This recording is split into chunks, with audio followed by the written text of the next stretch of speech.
Delight IAS के इस मंच पर मैं केवी सिंह आप सभी का एक बार फिर से स्वागत करती हैं। जैसा कि आप सभी को पता है कि हमारे चैनल पर 69 बीपीएससी के लिए एक सीरीज़ चलाई जा रही है, जिस टॉप 1000 सीरीज़ चलाई जा रही है, जिसमें हिस्ट्री के जो वीडियोस है वो कंप्लीट हो चुके हैं। आज से ज्योग्राफी के वीडियो शुरू होंगे, तो आज हम ज्योग्राफी के पार्ट 1 को देखेंगे। इसमें हम जितने भी इम्पोर्टेंट टॉपिक्स हैं वो सभी कवर करेंगे। तो देखिए, सबसे पहले टॉपिक, सबसे पहला क्वेश्चन देखते हैं। भारत विस्तृत है, इसमें भारत का अक्षांशीय विस्तार बताना। तो इसका जो ऑप्शन है वह डी सही है। ठीक है, भारत का अगर हम अक्षांशीय विस्तार देखें तो इसकी जो मुख्य भूमि है वो 8 डिग्री 4 और 37 डिग्री 6 उत्तरी अक्षांश और 68 डिग्री 7 और 97 डिग्री 25 पूर्वी देशांतर के मध्य फैली हुई है।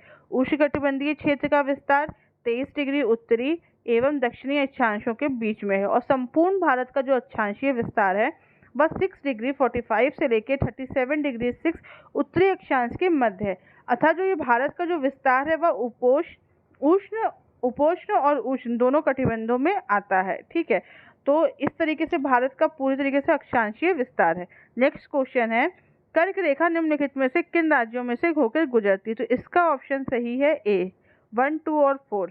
ठीक है, विषुवत रेखा के उत्तर में स्थित होती है कर्क रेखा और कितने अक्षांश पे? 23 डिग्री 30 उत्तरी अक्षांश पे यह स्थित होती है। कर्क रेखा भारत के लगभग मध्य से होकर गुजरती है और कुल 8 राज्यों से होकर गुजरती है। कौन कौन से राज्य हैं? गुजरात, राजस्थान, मध्य प्रदेश, छत्तीसगढ़, झारखंड, पश्चिम बंगाल, त्रिपुरा और मिजोरम। इन 8 राज्यों से होकर ये गुजरती है। तो इसका ऑप्शन इसीलिए ये सही है कि इसमें उत्तर प्रदेश नहीं है। ठीक है, उत्तर प्रदेश से नहीं गुजरती है। नेक्स्ट क्वेश्चन देखते हैं कि भारत के राज्यों का निम्नलिखित में से कौन सा युग्म सबसे पूर्वी और पश्चिमी राज्यों को इंगित करता है? तो इसका ऑप्शन डी ठीक है। ठीक है, भारत का सबसे पूर्वी राज्य अरुणाचल प्रदेश है और सबसे पश्चिमी राज्य गुजरात है। ठीक है, भारत पूर्वी और उत्तरी गोलार्ध में स्थित है। ठीक है, तो पूर्वी और पश्चिम राष्ट्र मैंने आपको बता दिया। उत्तरी राज्य जम्मू कश्मीर और दक्षिणी जो राज्य है वो तमिलनाडु है। और सबसे अगर हम बिंदु देखें कि कौन सा जो लास्ट पॉइंट है, तो इंदिरा पॉइंट जो है, जो ग्रेट निकोबार जो अंडमान निकोबार में है, वो जो सबसे जो सर्दर्न पॉइंट है वो है।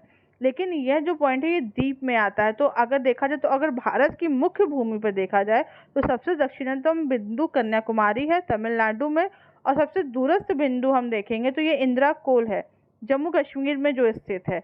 सबसे जो हम देखेंगे, जो सबसे पश्चिमी बिंदु, जो सबसे लास्ट में जो वेस्टर्न मोस्ट है वो है गौरा माता या गुहार मोती, और जो ईस्टर्न मोस्ट पॉइंट है वह है किबिथु अरुणाचल प्रदेश में यह स्थित है। यह एक तरीके से पूरा स्थित है।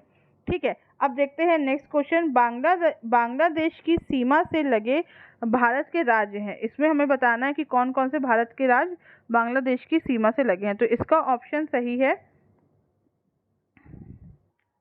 सी। ठीक है, सी, बांग्लादेश की जो सीमा है उससे भारत में लगने वाले कौन कौन से हैं देखा जाए तो पश्चिम बंगाल, असम, मेघालय, त्रिपुरा, मिजोरम। ठीक है, तो ये जो 4 ये राज्य हैं ये बांग्लादेश की सीमा से लगते हैं।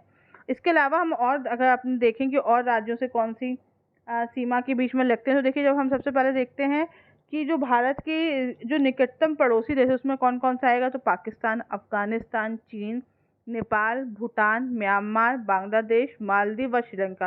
जैसे मालदीव और श्रीलंका समुद्र से नज़दीक है। अगर हम स्थल सीमा की बात करें तो पाकिस्तान है। पाकिस्तान की सीमा को जो स्पर्श करने वाले राज्य हैं वो कौन से? जम्मू कश्मीर, पंजाब, राजस्थान व गुजरात। अफगानिस्तान जो कि सबसे छोटी सीमा रेखा को करता है, जो वो है कहते हैं कि जम्मू कश्मीर से। ठीक है, उसके बाद चीन की सीमा से लगने वाले जो राज्य जम्मू कश्मीर, हिमाचल, उत्तराखंड, सिक्किम, अरुणाचल प्रदेश। बांग्लादेश की जो सीमा है वह सबसे लंबी है और यह सबसे अच्छी खासी लंबी सीमा है, जिसकी कुल लंबाई है 4096.7 किलोमीटर, जो 4000 के लगभग है। ठीक है, और जो सबसे छोटी मैंने आपको बताया अफगानिस्तान के साथ, वह 106 किलोमीटर है। बांग्लादेश के सारे मैंने आपको बता दिया। म्यांमार की सीमा के साथ कौन लगता है? अरुणाचल प्रदेश, नागालैंड, मणिपुर, मिजोरम। ठीक है, नेपाल, उत्तराखंड, उत्तर प्रदेश, बिहार, पश्चिम बंगाल, सिक्किम। और फिर हम भूटान की सीमा के साथ देखेंगे तो पश्चिम बंगाल, सिक्किम, अरुणाचल प्रदेश और असम। ठीक है, यह सब जो है वह इनके साथ लगते हैं। त्रिपुरा एक ऐसा राज्य है जो तीनों तरफ से बांग्लादेश से घिरा हुआ है। ठीक है, इसके तीनों तरफ एक तरीके से हम देख सकते हैं कि अंतर्राष्ट्रीय सीमा है। और एक और बात, जो सिक्किम है, सिक्किम प्रदेश में 3 देशों की सीमाएं, नेपाल, भूटान और चीन, तीनों की सीमाएं यहाँ सिक्किम से मिलती हैं। अब देखते हैं नेक्स्ट क्वेश्चन। भारत और पाकिस्तान के बीच में सीमा निर्धारित की गई है, किसके द्वारा? तो भारत और पाकिस्तान के मध्य सीमा का निर्धारण किया गया है रेडक्लिफ रेखा के द्वारा, ऑप्शन डी। ठीक है, इसके द्वारा निर्धारित किया गया है। और हम देखें डूरन लाइन किसके मध्य स्थित, तो भारत और अफगानिस्तान के मध्य डूरन लाइन है। मैकमोहन रेखा भारत और चीन के बीच में स्थित है। ठीक है, तो ये हमें पता चलता है कि भारत और चीन के बीच में यहाँ पे यह रेखा स्थित है। इसके अलावा अब हम देखते हैं जो नेक्स्ट क्वेश्चन है, किसके द्वारा भारत श्रीलंका से अलग होता है, तो इसका ऑप्शन है ऑप्शन बी, पाक जलडमरू मध्य के कारण के से भारत और पाकिस्तान की जो सीमा है उसके मध्य में अलग होता है। अब देखते हैं नेक्स्ट क्वेश्चन, हिमालय का पर्वत पदीय प्रदेश है, इसमें बताना है कि इसका कौन सा ऑप्शन सही है। इसमें बी ऑप्शन सही है, शिवालिक हिमालय का पर्वत प्रतीय क्षेत्र और शिवालिक के दक्षिणी भाग पर यह स्थित है। यह हिमालय की जो है सबसे दक्षिणी श्रेणियां हैं और शिवालिक के उत्तरी ढालों तथा लघु हिमालय के दक्षिणी ढालों के मध्य अनेक चौरस ढाल वाली जो घाटियां स्थित हैं। ठीक है, अगर हम हिमालय के निर्माण बारे में जानें तो हिमालय भूगर्भीय रूप से सबसे युवा और नया वलित पर्वत श्रृंखला है। ये जो पर्वत श्रृंखलाएं हैं वह सिंधु से लेकर ब्रह्मपुत्र तक फैली हुई है पश्चिम पूर्व दिशा में। ठीक है, लगभग 2400 किलोमीटर की एक अर्धवृत्त मतलब एक तरीके से बना हुआ है इसकी आकृति, और इसकी चौड़ाई कश्मीर में 400 किलोमीटर, अरुणाचल प्रदेश में लगभग 150 किलोमीटर है। और इसमें कई प्रकार की विभिन्नताएं पाई जाती हैं, बहुत विविधता पाई गई है। 4 प्रकार के संरचनात्मक हम इसके क्षेत्रों में देखे जाएंगे। ट्रांस हिमालय जिसे तिब्बत का क्षेत्र कहते हैं, दूसरा वृहद हिमालय, महान हिमालय, तीसरा हम बोलेंगे लघु हिमालय से मध्य हिमालय भी कहा, और चौथा बाह्य उप हिमालय शिवालिक कहा जाता है। लगभग देखा जाए तो हिमालय की सभी श्रेणियों का जो उत्थान हुआ है वह टर्शरी काल के टाइम पे ही हुआ है। वृहद हिमालय उसमें से सबसे प्राचीनतम है और शिवालिक सबसे नवीनतम श्रेणी में कहा जाता है। ठीक है, और हम देखते हैं जो महान हिमालय में एवरेस्ट की जो सबसे ऊंची चोटी है वह स्थित है, वह महान हिमालय में स्थित है। और हिमालय की जो सबसे बाहरी श्रृंखला है उसे शिवालिक कहा जाता है, जिसकी चौड़ाई कम से कम 10 से 50 किलोमीटर के बीच में और ऊंचाई 900 से 1200 किलोमीटर के बीच में है। अब देखते हैं हम लोग नेक्स्ट क्वेश्चन, निम्नलिखित में से उत्तर दिशा की ओर की क्रम वाले पर्वत श्रेणी कौन सी है, इसका ऑप्शन बताना है हमें। बी ऑप्शन इसमें सही है। ठीक है, बी ऑप्शन अगर हम देखेंगे तो दक्षिण से अगर हम उत्तर की ओर देखेंगे तो पर्वत श्रेणियां क्रमशः कैसी हैं, पीर पंजाल, जास्कर, लद्दाख और काराकोरम। यह पीर पंजाल जो पर्वत श्रेणी है वह मध्य हिमालय में स्थित है, जबकि जितनी भी अन्य वो है वह ट्रांस हिमालय में स्थित है। ठीक है, तो इस तरीके से आप इसको रख सकते हैं। अब देखते हैं नेक्स्ट क्वेश्चन, निम्नलिखित में से कौन सी जो श्रृंखला है वह सबसे पुरानी है, तो इसका ऑप्शन है बी, अरावली की जो श्रृंखला है वह सबसे प्राचीनतम श्रृंखला है। अरावली श्रेणी गुजरात के पालनपुर से लेकर राजस्थान व हरियाणा में से होकर दिल्ली तक लगभग 800 किलोमीटर की लंबाई में फैली हुई है। और इसका निर्माण कब हुआ है, इसका निर्माण प्री कैम्ब्रियन काल में हुआ है, जो कि लगभग 600 से 570 मिलियन वर्ष पूर्व हुआ है। ये भारत की ही नहीं, लगभग ऐसा कहा जा सकता है कि ये पूरे विश्व की एक प्राचीनतम श्रृंखलाओं में से एक है। और इसकी सबसे जो सर्वोच्च चोटी है उसे हम कहेंगे गुरु शिखर, ये 1722 किलोमीटर के लगभग ही आधारित है, यह कहा जा सकता है कि वहाँ पर स्थित है। ठीक है, और ये अरावली जो है वह अवशिष्ट पर्वत का उदाहरण है। मतलब अवशिष्ट पर्वत उन पर्वतों को कहा जाता है जिनके जो प्रारंभिक पर्वत हैं वह अपरदन के द्वारा कट जाते हैं और बहुत ही मतलब होता है ना, बिल्कुल अवशिष्ट उनके बचे हुए हैं। इसके अलावा इनके और भी हमें एग्जाम्पल देखने को मिलेंगे अवशिष्ट पर्वत के, जो कि हैं विंध्याचल और सतपुड़ा। ये सभी जो हैं यह एक तरीके से अवशिष्ट पर्वतों में ही आते हैं। अब देखते हैं नेक्स्ट क्वेश्चन, ने उत्तर से शुरू करके दक्षिण की ओर दी गई पहाड़ियों का सही अनुक्रम कौन सा है। इसमें हमें बताना है कि सही ऑप्शन कौन सा है। इसमें सी ऑप्शन सही है, ठीक है।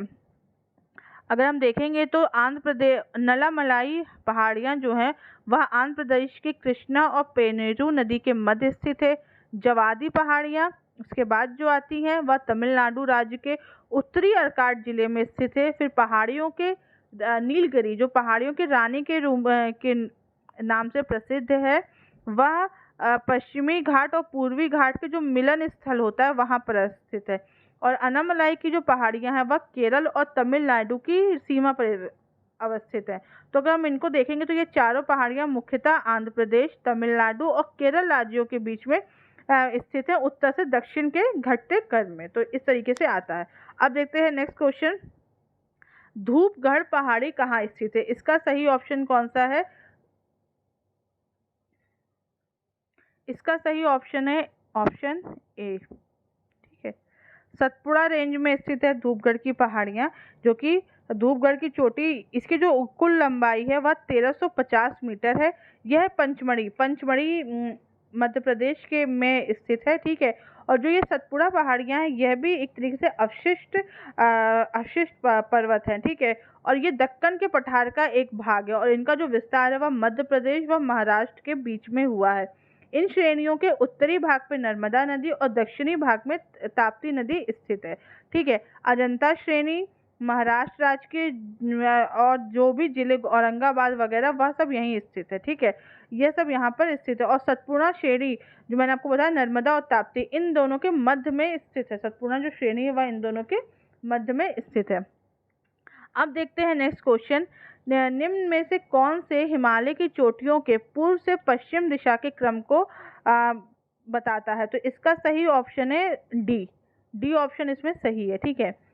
अगर हम हिमालय की चोटियों को पूर्व से पश्चिम की ओर देखें तो नामचा बारवा जो कि अरुणाचल तिब्बत सीमा पर है, कंचनजंगा जो कि सिक्किम पे है, माउंट एवरेस्ट जो कि नेपाल में है और नंदा देवी ये उत्तराखंड में स्थित है। तो ये ऐसे अगर हम राज्य के अनुसार इसमें नेपाल मतलब विदेश का भी है, इन सबको देखेंगे तो ये ऐसे ही आता है, ठीक है। तो इस प्रकार से इन चोटियों के बारे में बताया गया है। अब देखते हैं नेक्स्ट क्वेश्चन, इसमें हमें घाटियां बतानी है कि कौन सी कहाँ पर स्थित है। तो इसका सही ऑप्शन हम बताएंगे, उससे पहले देखते हैं। सबसे पहले है मरखा घाटी है, जुकू घाटी है, सांगला घाटी है, युथांग घाटी है। इसका सही ऑप्शन और हमें बताना है कि कौन किससे मिलती है। तो हम इसका देखेंगे तो मरखा घाटी कहाँ पे स्थित है जम्मू कश्मीर, ठीक है। फिर हम देखते हैं जुकू घाटी यह नागालैंड, सांगला घाटी ये है हिमाचल में और युथांग घाटी यह सिक्किम में, ठीक है। तो ये 3 4 2 1 इसका ये है। तो मरखा घाटी के बारे में जानते हैं।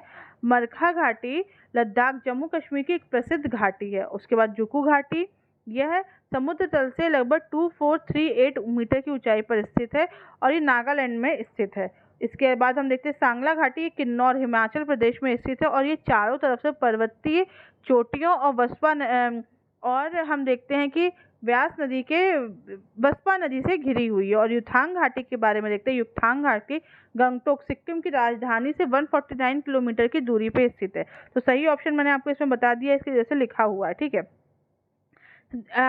जो ये घाटियां होती हैं यह जैसे कि हम देखते हैं कि जो हिमालय है जो पूरा वह समांतर श्रेणियों में स्थित है।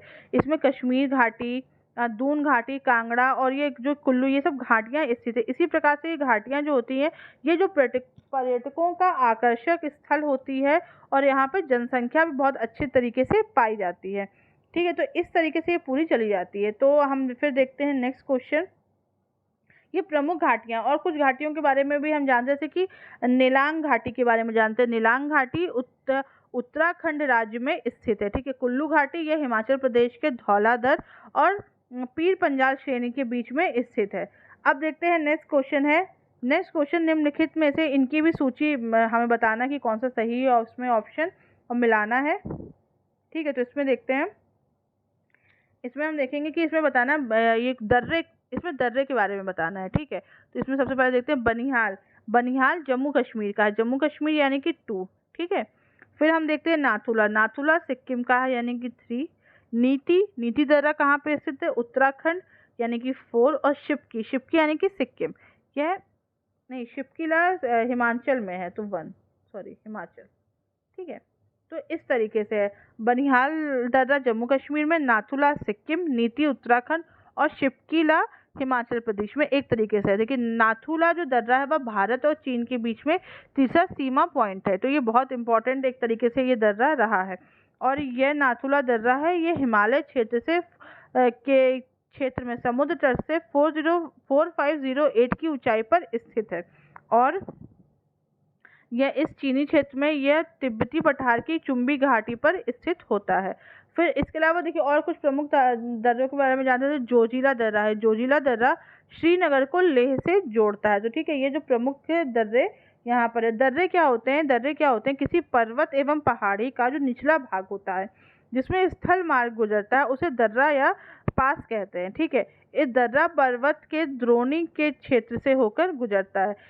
भारत के हिमालय क्षेत्र में और पश्चिमी घाट में भी हमें कई प्रकार के दर्रे देखने को मिलते हैं। जैसे कि हम एक दर्रा देखेंगे पश्चिमी प्रदेश का, तो पाला घाट जो नीलगिरी और अलमड़ई पहाड़ियों के बीच में स्थित है, वहां पर हमें ये देखने को मिलता है, पाला घाट दर्रा। ठीक है, इस तरीके से पूरे दर्रे। अब देखते हैं नेक्स्ट क्वेश्चन। इसमें भी हमें सूची सुमेलित करनी है कि इसमें कौन सी जनजातियां, इसमें हम टाइप के बारे में देखेंगे कौन सी जनजाति कहाँ पे सुमेलित है। इसमें हम देखते हैं तो सबसे पहले हम देखें कि निवास स्थल दिए गए हों और जनजातियों का नाम दिया गया है, तो कौन कौन सा। जो सबसे पहले हम देखते हैं यहाँ पर सिक्किम। सिक्किम में क्या है? सिक्किम में लेप्चा, लेप्चा यानी कि 4। ठीक है, ये सिक्किम में। फिर दूसरा है उत्तराखंड, उत्तराखंड में क्या है? राजी, तो 3। ठीक है, राजी। और फिर है झारखंड, झारखंड में संथाल 2। और फिर राजस्थान, राजस्थान का है भील।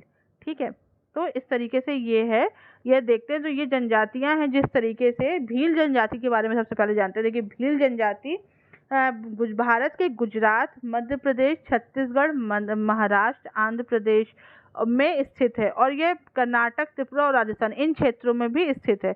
अगर हम देखें तो ये जो जनजाति काफ़ी बड़ी जनजाति है और इसके बारे में काफ़ी प्रमुख जनजातियों में एक आती है।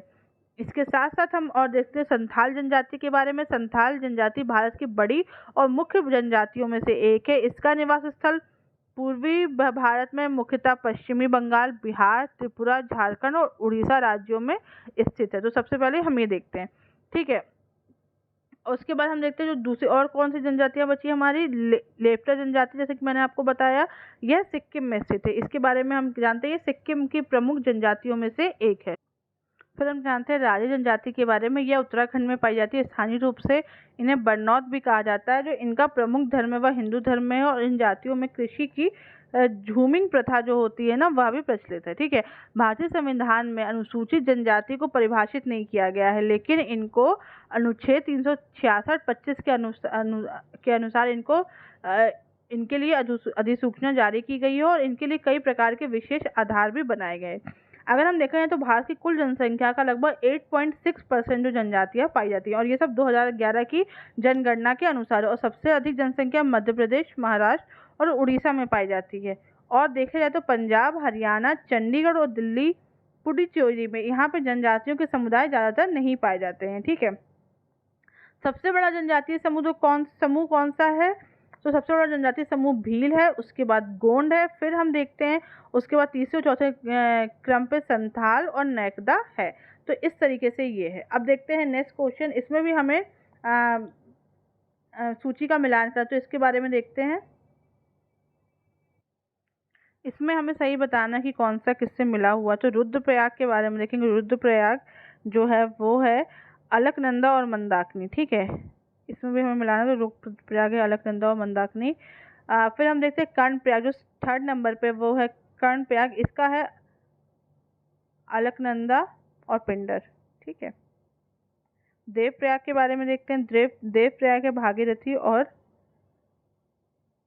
अलकनंदा। ठीक है, अगर हम एक बार फिर से देखें, देखिए इसमें कुछ गड़बड़ हो गई, हम फिर से देखते हैं। जो इस प्रकार के जो प्रयाग दिए गए हैं, ये प्रयाग क्या है? ये प्रयाग मतलब नदियों का जो मिलन का स्थल है उसको कहा जाता है। ठीक है, तो अगर सबसे पहले हम देखें विष्णु प्रयाग में हमें अलकनंदा और धौलीगंगा का संगम मिलता है।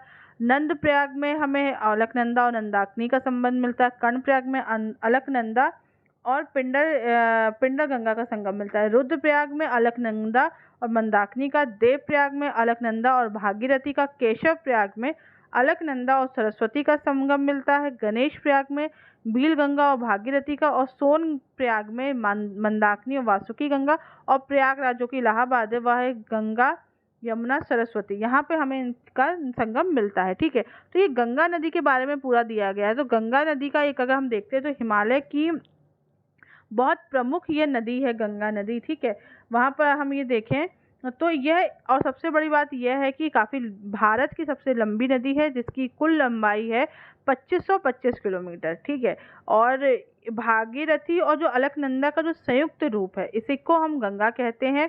गंगा झारखंड की सीमा पर स्थित राजमहल की पहाड़ियों से जब उत्तर तक प्रवाहित होती है और पश्चिम बंगाल के फरक्का नामक स्थान पर यह बांग्लादेश में प्रवेश करती है। बांग्लादेश में इसको हम पद्मा के नाम से जानते हैं, और फिर ये बांग्लादेश में जमुना, ब्रह्मपुत्र जो कि जमुना के नाम से जानी जाती है, वहाँ पे मिलके आगे मिलती है। ठीक है, तो एक तरीके से ये पूरी तरीके से चलती है। अगर हम देखा जाए गंगा के बारे में तो ठीक है, गंगा हरिद्वार से मैदानी क्षेत्रों में प्रवेश करती है। उससे पहले जितना भी पूरा प्रवेश द्वार होता है, वह जितना भी रहता है वह सब एक तरीके से पूरा ही पहाड़ियों पे रहता है। उसके बाद हरिद्वार से वह एक तरीके से हम प्लेन्स में देखते हैं। अब देखते हैं नेक्स्ट क्वेश्चन, ब्रह्मपुत्र नदी का बहाव क्षेत्र कौन सा है? तो इसमें हम देखेंगे इसका ऑप्शन ए सही है, तिब्बत, बांग्लादेश और भारत। यहाँ पे इन तीनों क्षेत्रों में हम देखते हैं कि ब्रह्मपुत्र नदी पाई जाती है। इसे तिब्बत से निकलने वाली नदी है और इसको तिब्बत में यरलुंग चंगबो कहा जाता है। ठीक है, और यह भारत में इसको ब्रह्मपुत्र माना जाता है। यह पश्चिमी तिब्बत के आंगशी ग्लेशियर से निकलती है। यह हिमालय के समांतर पूर्व बहती है और नामचा बरवा शिखर पर पहुंचकर यह अंग्रेजी के यू आकार का बनाती है और अरुणाचल प्रदेश के दिहांग क्षेत्र से प्रवेश करते हुए और ये असम में आती है। असम में इसे ब्रह्मपुत्र के नाम से जाना जाता है, और फिर यह बांग्लादेश में इसको किस नाम से जाना जाता है? तो जमुना नदी के नाम से जाना जाता है। ब्रह्मपुत्र, सतलज और सिंधु, इन तीनों नदियों का जो स्रोत है ना वह तिब्बत के मानसरोवर झील के पास ही है। ठीक है, तो इस तरीके से ये पूरा है। और भारत में इसको जो कहा जा सकता है कि भारत में इसको ब्रह्मपुत्र के नाम से जाना जाता है। काफ़ी लंबी, काफ़ी बड़ी नदी है ये, और काफ़ी अच्छी मात्रा में जो होता है ना जल का जो इसका प्रभाव है वह काफ़ी तेज है। फिर हम ये देखते हैं कि निम्न जो, अगर हम इसके बारे में देखे जाए तो इन जो मैंने आपको बताया है 2-3 नदियाँ, इनका जो उद्गम स्थल है वह एक ही है। अब देखते हैं नेक्स्ट क्वेश्चन, इसमें हमें ये बताना है कि पश्चिम से ओर बहने वाली नदियाँ कौन कौन सी हैं। इसमें कौन सा बताना है कि कौन सी नदियाँ जो पश्चिम की ओर बहती हैं। तो इसका ऑप्शन ए सही है, फर्स्ट और सेकंड। ठीक है, नर्मदा और जो ताप्ती नदी है यह पश्चिम की ओर बहती है, और उसके बाद जो राप्ती नदी है भारत में पश्चिम की ओर ये बहती है। बहने वाली जो 3 प्रमुख नदियां हैं नर्मदा, ताप्ती और माही। राप्ती घाघरा नदी की सहायक है और ये उत्तर पश्चिम से दक्षिणी पूर्व दिशा की ओर प्रवाहित होती है। ठीक है, तो नर्मदा नदी के बारे में जानते हैं। देखिए, नर्मदा नदी मध्य प्रदेश के अमरकंटक पहाड़ी से निकलती है और पश्चिम के लगभग 1312 किलोमीटर लंबाई तक प्रवाहित होने के बाद अरब सागर में कैम्बे की झील से समुद्र में मिल जाती है। नर्मदा जो नदी है वह भ्रंश घाटी का उदाहरण है, यानी कि रिफ्ट वैली या जो भ्रंश घाटी कहते हैं वह कहते हैं। और नर्मदा नदी 2 पर्वत श्रेणियों के बीच में, हम ऐसा देखते हैं कि यह 2 पर्वत श्रेणियों के बीच में जाती हुई दिखती है। ठीक है, और यह कौन से पर्वत हैं? विंध्याचल उत्तर में और दक्षिण में सतपुड़ा पर्वत, इन दोनों के बीच में बहती है। नर्मदा नदी का पश्चिम की ओर बहाव के कारण यह भ्रंश घाटी की ओर प्रवाहित होती है। ठीक है, उसका जो जल ग्रहण क्षेत्र है वह लगभग बहुत बड़ा है, हम कह सकते हैं 98,796 वर्ग किलोमीटर, इतना बड़ा इसका है। ठीक है, और यह बहुत अपने मुहाने पे काफ़ी ज़्यादा एस्चुरी का निर्माण करती है और गहरे गौर से बहती है। और इसी के किनारे हम देखते हैं कि धुआंधार प्रताप जो कि कहाँ पर स्थित है? जबलपुर में, जो कि स्थित है। अब फिर जानते हैं ताप्ती नदी के बारे में। ताप्ती नदी मध्य प्रदेश के बैतूल जिले से निकलती है और सतपुड़ा पहाड़ियों से निकलती है। इसकी कुल लंबाई 724 किलोमीटर है। ठीक है, ये मध्य प्रदेश, महाराष्ट्र और गुजरात से प्रवाहित होते हुए अरब सागर में गिरती है और एस्चुरी का निर्माण करती है। अब देखते हैं नेक्स्ट क्वेश्चन। नदियों की लंबाई के अवरोह में गोदावरी, महानदी और नर्मदा का जो लंबाई है, उसके आधार पे हम देखते हैं कि इसका सही अनुक्रम क्या है। इसमें बी ऑप्शन सही है। ठीक है, गोदावरी, नर्मदा, महानदी और ताप्ती। गोदावरी की लंबाई है 1465 किलोमीटर, नर्मदा की 1312, महानदी की 858 और ताप्ती नदी की 724 किलोमीटर। इस तरीके से ये पूरा है। ठीक है, तो हम जानते हैं सबसे पहले गोदावरी नदी के बारे में। गोदावरी नदी भारत को अगर देखा जाए तो बहुत बड़ी नदी है और दक्षिण की काफ़ी बड़ी नदी है प्रायद्वीपीय भारत की। ठीक है, सबसे लंबी नदी है। यह महाराष्ट्र के मुंबई के निकट नासिक के त्र्यंबकेश्वर से निकलती है। ठीक है, और दक्षिण मध्य भारत को पार करते हुए दक्षिण पूर्व से बहती हुई बंगाल की खाड़ी में मिलती है। तो काफ़ी बड़ा एरिया ये करती है और इसका जो अववाह तंत्र है वह भी काफ़ी बड़ा है। इसकी द्रोणी मतलब महाराष्ट्र, तेलंगाना, आंध्र प्रदेश, मध्य प्रदेश, उड़ीसा, छत्तीसगढ़, कर्नाटक और पुडुचेरी, इन सभी में आती है। काफ़ी बड़ी इसकी जो है, ये काफ़ी बड़ी नदी है। ठीक है, अब महानदी के बारे में देखते हैं। महानदी मध्य पूर्व भारत की नदी है। छत्तीसगढ़ के सिहावा पहाड़ी से निकलती है और पूर्व की ओर बहती है। 858 किलोमीटर की, जैसे मैंने अभी आपको बताया, और बंगाल की खाड़ी के निकट यह डेल्टा का निर्माण करती है। अब देखते हैं नेक्स्ट क्वेश्चन। इसमें हमें बताना है कि झीलें और झीलों की जो अवस्थिति दी गई है उसको बताना है कि वह कहाँ पर स्थित है। इसमें हम देखते हैं सही ऑप्शन क्या है। तो सबसे पहले देखते हैं अष्टामुडी। अष्टामुडी कहाँ स्थित है? केरल में। तो इसका है 2। ठीक है, फिर है पुलिकट। पुलिकट कहाँ पे स्थित है? पुलिकट स्थित है तमिलनाडु में। तमिलनाडु यानी कि 3। रूपकुंड। रूपकुंड स्थित है हरियाणा, सॉरी उत्तराखंड में। तो इसका 4। सूरजकुंड स्थित है हरियाणा में। ठीक है, इस तरीके से जितनी भी झीलें हैं, झीलों की स्थिति दी गई हुई है। काफ़ी फेमस है ये सारी झीलें हैं, इनके बारे में आप थोड़ा बहुत पढ़ लीजिएगा। काफ़ी अच्छी खासी झीलें, जैसे पुलिकट झील के बारे में देखिए। पुलिकट झील भारत की दूसरी सबसे बड़ी खारे पानी की झील है और ये 2 राज्यों में स्थित है। ठीक है, आंध्र प्रदेश और तमिलनाडु की सीमा पर स्थित है और श्रीहरिकोटा द्वारा यह बंगाल की खाड़ी से अलग होती है। ठीक है, और रूपकुंड झील के बारे में देखिए। रूपकुंड झील को रहस्यमयी झील की संज्ञा भी दी जाती है। ये भारत के जैसे कि उत्तराखंड में स्थित है और यह एक तरीके से हिम झील है। ठीक है, मतलब बर्फ इसमें जमी रहती है। तो आज के वीडियो में बस इतना ही। आपके 20 क्वेश्चन खत्म हो चुके हैं। ठीक है, इसका PDF आपको टेलीग्राम ग्रुप पे मिल जाएगा और आपको इस वीडियो से रिलेटेड कोई भी डाउट हो तो आप मुझे कमेंट बॉक्स में पूछ सकते हैं। Thank you so much.